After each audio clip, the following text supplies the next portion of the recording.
ಅದಕ್ಕೆ ಅದನ್ನ ಅಲ್ಲಿರುವಂತ ಐಬಿನ ಅಲ್ಲಿ ಶಿಫ್ಟ್ ಮಾಡಿಸಿದೆ. ಜಾರಕಿಹೊಳಿ ಮಿನಿಸ್ಟರ್ ಹೇಳಿದೆ ಒಂದು ಐಬಿ ಕೊಡು ಅಂತ ಹೇಳಿ 3 ಕೋಟಿ ರೂಪಾಯಿ ಕೊಟ್ಬಿಟ್ರು. ನಮ್ಮಲ್ಲಿ 5-6 ಬಸ್ ಸ್ಟ್ಯಾಂಡ್ ಆಗಿ ಎಲ್ಲ ಅಲ್ಲಿ ಆಗಿದೆ, ಅದು ಆಗ್ತದೆ. ಅದ್ರ ಜೊತೆಗೆ ಇವತ್ತು ಮಂಗಳೂರಲ್ಲಿ ಒಂದು ಹೊಸ ಬಸ್ ಸ್ಟ್ಯಾಂಡ್ ಮಾಡಬೇಕು ಅಂತ ಹೇಳಿ ನಾನು ಹಿಂದೆ 1986ರಲ್ಲಿ ಬಸ್ ಸ್ಟ್ಯಾಂಡ್ ಮಾಡಿದ್ದೆ. ಅದನ್ನ 1986 40 ವರ್ಷ ಆಯ್ತು ಅದು ಬಸ್ ಸ್ಟ್ಯಾಂಡ್ ಆಗಿ. ಇವತ್ತು ಅದು ಶಿಥಿಲ ಸ್ಥಿತಿಯಲ್ಲಿದೆ. ಅದರಲ್ಲಿ ಪುಣ್ಯಕ್ಕೆ ಜಾಗ ಇದೆ. ರಾಮಲಿಂಗಾರೆಡ್ಡಿ ರಿಕ್ವೆಸ್ಟ್ ಮಾಡಿದೆ, ನೀವು 6 ಕೋಟಿ ರೂಪಾಯಿಗಳನ್ನ ಕೊಡಬೇಕು, ನಾನು 4 ಕೋಟಿ ರೂಪಾಯಿ ಕೊಡ್ತೇನೆ ಅಂತ ಹೇಳಿದ್ರಿಂದ ಅವ್ರು 2 ಕೋಟಿ ರೂಪಾಯಿ ಹಾಕಿ 6 ಕೋಟಿ ರೂಪಾಯಿ ಇಲ್ಲೇ ಮಂಜೂರು ಮಾಡಿ ಹೇಳ್ಬಿಟ್ರು. ಏನ್ ಬರಿಬೇಕ್ರಿ ಅಂದ್ರು ನಾನೇ ಡಿಕ್ಟೇಷನ್ ಕೊಟ್ಟು ಏನ್ ಬರಿಬೇಕು ಅಂತ ಹೇಳಿ. ಇಲ್ಲದ್ರೆ ನೀವು ನಮ್ಮ ರಾಜಪ್ಪ ಆಡಾಡ್ಸ್ಬಿಡ್ತಾನ ಆ ಪೇಪರ್ ಒಂದು 50 ಸಲ. ಯಾಕಪ್ಪ ನಮ್ ರಾಜಪ್ಪ ಏನ್ ಮಾಡ್ತಾರೆ ಸರ್ ಹಂಗಿಲ್ ಹೋಗ್ತಾರೆ ಇಲ್ಲಿ ಬರ್ತಂತೇಳಿ 3 ತಿಂಗಳು ಮಾಡ್ತಾರ. ಈಗ ನೋಡ್ರಿ ಅದು ನೆಕ್ಸ್ಟ್ ಮಂತ್ ಟೆಂಡರ್ ಕರಿಬೇಕು. ಬುರಯ್ಯ ಅಲ್ಲಿ ಬರೆದು ಬಿಟ್ಟಾರ, ಅಲ್ಲಿ ಟೆಂಡರ್ ಇದಂತ ಹಾಕಿ ದುಡ್ಡೆಲ್ಲ ಹಾಕಿ ನಡೆಯುತ್ತೆ. 3 ತಿಂಗಳು ಕರಿ 6 ಕೋಟಿ ರೂಪಾಯಿ ವೆಚ್ಚದಲ್ಲಿ ಮಂಗಳೂರಿನಲ್ಲಿ ಹೊಸ ಬಸ್ ಸ್ಟ್ಯಾಂಡ್ ಆಗ್ತಾ ಇದೆ. ಕುದುರೆಮೋತಿ 3 ಕೋಟಿ ಈಗ ಆಗ್ಬೇಕಲ್ಲಿ ಜಮೀನ್ ಕೊಡ್ಬೇಕು ಅವ್ರು ಅರ್ಜೆಂಟು. ಕುದುರೆಮೋತಿಯಲ್ಲೂ ಮಾಡ್ತಾ ಇದ್ದೇನೆ. ಹೀಗಾಗಿ ಇವತ್ತು ವಂಕಲಕುಂಟದಲ್ಲಿ ಬಸ್ ಸ್ಟ್ಯಾಂಡ್ ಆಗ್ತಾ ಇದೆ, ಬೇರೆ ಬೇರೆ ಕಡೆ ಎಲ್ಲಾ ಕಡೆ ಆಗ್ತಾ ಇದೆ. ಕಲ್ಯಾಣ ಮಂಟಪ ಕೊಟ್ಟಿದ್ದೇನೆ ಬಹಳಷ್ಟು ಕಡೆ. ಮಂಗಳೂರಿನಲ್ಲಿ 8 ಕೋಟಿ ರೂಪಾಯಿ ಕೊಟ್ಟಿದ್ದೀನಿ ಕಲ್ಯಾಣ ಮಂಟಪ. ಅವ್ರು ಸ್ವಾಮಿಗಳಿಗೆ ಹಣ ಕೊಟ್ಟು ಪರ್ಚೇಸ್ ಮಾಡ್ತಾ ಇದ್ದೀನಿ. ಏನ್ ಜನ ಇದ್ರಿ ಅವೆಲ್ಲ ನಮ್ ಕಟ್ಟ. ಹೌದು ನೀನ್ ಬಡ್ಕಂತಿದೆ ಅದಿ ನಮ್ ಜೇಬ್ನ ಹೆಂಗ್ ಕಟ್ಟಾಗುತ್ತೆ ನಮ್ಗೆ ಗೊತ್ತಿದೆ.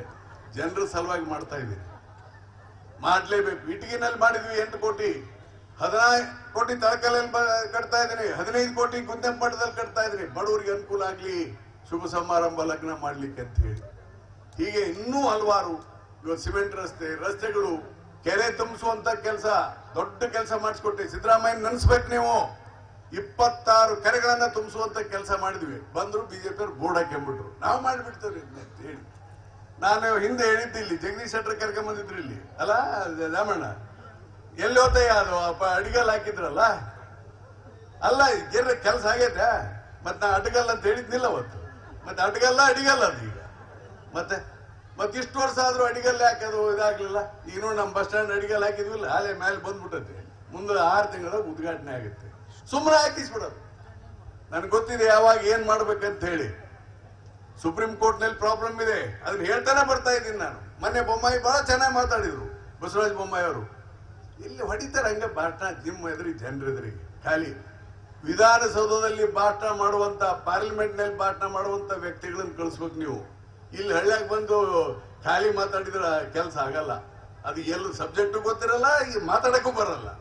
ಅದಕ್ಕೆ ಇವೆಲ್ಲಾ ಕೆಲಸಗಳನ್ನ ತಿಳ್ಕೊಂಡ್ರೆ ಇನ್ನೊಬ್ರು ಕೆಲಸ ಆಗ್ತದೆ. ಮತ್ತೆ ಈಗ 970 ಕೋಟಿ ರೂಪಾಯಿದಲ್ಲಿ 38 ಕೆರೆ ತುಂಬಿಸುವಂತ ಯೋಜನೆಯನ್ನ ಬಹುತೇಕ ಇನ್ನೊಂದು ತಿಂಗಳ ಒಳಗಾಗಿ ಟೆಂಡರ್ ಕರೆಸ್ತಾ ಇದ್ದೇವೆ. ಮತ್ತೆ ಒಂದಿಷ್ಟು ಕೆರೆ ಮಾಡಿಸ್ತಾ ಇದ್ದೀನಿ. ಇಲ್ಲಿನೂ ಒಂದು ಮಾಡಿಸ್ತಾ ಇನ್ನೊಂದು ಕೆರೆನ.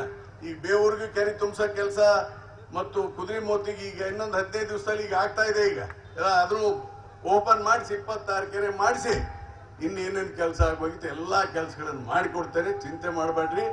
ನನಗೆ ಇನ್ನೂ ಒಂದು ಕಾರ್ಯಕ್ರಮ ಇದೆ, ಅದಕ್ಕೆ ನಾನು ಮತ್ತೆ ಮುಂದಿನ ವಾರ ಬರ್ತೇನೆ. ಕೆಲವು ಹಳ್ಳಿಗಳ ಇವನ್ನೆಲ್ಲ ರಸ್ತೆ ಸಂಪರ್ಕ ಎಲ್ಲ ಮಾಡ್ತೇನೆ. ಸಿಮೆಂಟ್ ರೋಡು, ಕುಡಿಯ ನೀರಿನ ತೊಂದರೆ ಈ ಬಗ್ಗೆ ಈಗಾಗಲೇ ವಾರ್ನಿಂಗ್ ಮಾಡಿ ಹೇಳಿದ್ದೇನೆ. ಈಗ ಬೇವೂರಿನಲ್ಲಿ ನೆಕ್ಸ್ಟ್ ಒಂದು 30 ಬೆಡ್ ಹಾಸ್ಪಿಟಲ್ ಬೇಕು ಅಂತ ನನ್ನ ಗಮನಕ್ಕೆ ತಂದಿದ್ರೆ ಆದ್ರೆ ಅದಕ್ಕೆ ಕಷ್ಟ ಆಗೋದು. ಯಾಕಂದ್ರೆ ಅದಕ್ಕೆ population criteria government of India fix ಮಾಡಿದ್ದಾರೆ. ಕೂಡ್ರಿ ಹೇಳ್ತೀನಿ, ಭಾರತ ಸರ್ಕಾರ ಫಿಕ್ಸ್ ಮಾಡ್ತದೆ, ಕರ್ನಾಟಕ ಸರ್ಕಾರ ಅಲ್ಲ. ಅಲ್ಲಿ NHM ಸ್ಕೀಮ್ ಇದೆ, ನ್ಯಾಷನಲ್ ಹೆಲ್ತ್ ಮಿಷನ್. 1 ಲಕ್ಷ ಜನಸಂಖ್ಯೆಗೆ ಮಾತ್ರ ಒಂದು ಇದನ್ನು ಕೊಡ್ತಾರೆ, ಏನು ಕಮ್ಯುನಿಟಿ ಹೆಲ್ತ್ ಸೆಂಟರ್. ಹೀಗಾಗಿ ಅದು ಬಹಳ ಕಷ್ಟ ಇದೆ. ನೋಡ್ತೇನೆ ಏನ್ ಮಾಡ್ಲಿಕ್ಕೆ ಸಾಧ್ಯ ಅನ್ನೋದ್ರೆ. ಯಾಕಂದ್ರೆ ಮಂಗಳೂರು, ವಂಕಲಕುಂಟ ಮತ್ತು ಕುಕ್ನೂರ್, ಯಲಬುರ್ಗಾ ಇದೆ 100 ಬೆಡ್ ಹಾಸ್ಪಿಟಲ್. ಈಗ ಕುಕ್ನೂರ್ ಸ್ಯಾಂಕ್ಷನ್ ಆಗಿದೆ. ಸಾಧ್ಯವಾದ್ರೆ ಹಿಂಗ ಮಾಡಿಸ್ತೇನೆ. ಆಮೇಲೆ ಪಾಪ ನಮ್ಮ ರಾಜಶೇಖರ್ಗೆ ಸೆಂಟ್ರಲ್ ಗವರ್ಮೆಂಟ್ ನಾಗ ಮಾಡಿಸ್ಬೋದಲ್ಲ. ಅಲ್ಲಿ ಸೆಂಟ್ರಲ್ ಗವರ್ಮೆಂಟ್ ನಾಗ ನಮ್ಮ MP ಅಲ್ಲ, ನಮ್ಮ MP ಅಲ್ಲ, BJP MP ಮೋದಿ ಮಾತಾಡ್ಸೋದಲ್ಲ. ಯಾಕಪ್ಪ ಹೌದಲ್ಲ? ಇದು ಮೋದಿ ಮಾತಾಡ್ಸೋದೇ ಇಲ್ಲ ಯಾರು MP ಗಳನ್ನ, ಮಂತ್ರಿಗಳನ್ನ. ಹೋಗಿ ನೋಡ್ರಿ ಯಾವ MP ಗಳು ನೋ. ಹೀಗಾಗಿ ಕೆಲಸನೇ ಆಗಲ್ಲ ಅಂತದ್ದು. ಕೊನೆಗೆ ರೈಲ್ವೆ ಮಾಡಿಸ್ತೆ. ಈ ತಿಂಗಳ ರೈಲ್ವೆ ಓಪನ್ ಮಾಡ್ಸಕ್ ಹೇಳಿದ್ದೀನಿ, ಮೊನ್ನೆ ಮಂತ್ರಿಗಳಿಗೆ ಹೇಳಿದ್ದೀನಿ. ಹೇಳಿವಲ್ಲಪ್ಪ, ಯಲಬುರ್ಗಾರ ಮಾಡ್ರಿ, ಕುಟ್ಟಿಗೆಗಾರ ಮಾಡ್ರಿ ಫಂಕ್ಷನ್.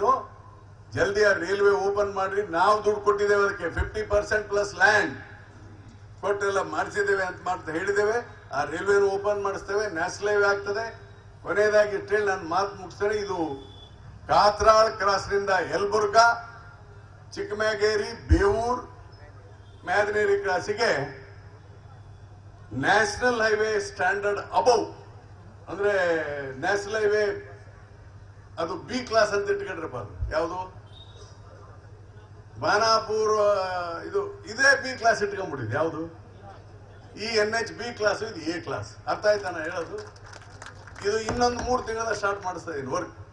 ಬೈಪಾಸ್ ROB ಅಂದ್ರೆ ಬಾಗಲಕೋಟ್ ಜಿಲ್ಲೆಯಿಂದ ಬ್ಯಾಂಗ್ಳೂರ್ ಎಲ್ಲ ಇನ್ನೂ ಇಲ್ಲೇ ಹೋಗ್ಬೇಕು. ನಮ್ಮ ಯಲಬುರ್ಗಿ ಮೇಲೆ ಆಸೆ ಹೋಗ್ಬೇಕೆಲ್ಲ, ಬದಾಮಿ, ಬಾಗಲಕೋಟೆ ಮತ್ತು ಮುಂಬೈ ಕಡೆ ಡೈರೆಕ್ಟ್ ಈ ಭಾಗದಲ್ಲಿ. ಅದಕ್ಕೆ ಇವೆಲ್ಲ ನ್ಯಾಷನಲ್ ಹೈವೇಗಳನ್ನು ಮಾಡಿಸಿದ ಉದ್ದೇಶ, ರೈಲ್ವೆ ಮಾಡಿದ ಉದ್ದೇಶ ನಮ್ಮ ತಾಲೂಕಿಗೆ ಅನುಕೂಲ ಆಗಲಿ. ಇವತ್ತು ಕುಡಿಯೋ ನೀರು ತಂದು ಕೊಟ್ಟಿದ್ದೇನೆ. ಆದ್ರೆ ಕೆಲವು JJM ಅಂತ ಕೆಲಸ ಮಾಡಿದ್ರು ಹಿಂದಿನ ಸರ್ಕಾರದಲ್ಲಿ, ಎಲ್ಲ ಪೈಪ್ ಹಾಳು ಮಾಡಿ ಹಾಕಿದ್ದಾರೆ ತಿಂದು. ಅದನ್ನು ಸರಿ ಮಾಡಿಸುವಂತ ಪ್ರಯತ್ನ ಮಾಡ್ತೇನೆ. ಕುಡಿಯೋ ನೀರು ನಾನು ನೆಕ್ಸ್ಟ್ ವೀಕ್ ಎಲ್ಲ ಅಧಿಕಾರಿಗಳಿಗೆ ಎಚ್ಚರಿಕೆ ಕೊಡ್ತಾ ಇದ್ದೇನೆ. ಈಗ ನಮ್ಮ DC CO ಹೇಳಿದ್ದೇನೆ, ಸರಿಯಾಗಿ ನಡೆದೇ ಇದ್ರೆ ಚೀಫ್ ಮಿನಿಸ್ಟರ್ಗಳಿಗೆ ನಿಮ್ಮ ಮೇಲೆ ಕ್ರಮ ತೆಗೆದುಕೊಳ್ಳಕ್ಕೆ ಕೇಳ್ತಾ ಇದ್ದೀನಿ. I don't spare any officers. ಅವನಿಗೆ ಯಾವನೇ ಅಧಿಕಾರಿ, ಜಿಲ್ಲಾಧಿಕಾರಿ ಇರಲಿ, CO ಇರಲಿ, ಜನರಿಗೆ ನೀರಿನ ತೊಂದರೆ ಆದ್ರೆ ಮುಖ್ಯಮಂತ್ರಿಗಳಿಗೆ ಸಸ್ಪೆಂಡ್ ಮಾಡಿ ಇವ್ರನ್ನಂತ ಹೇಳ್ತೇನೆ.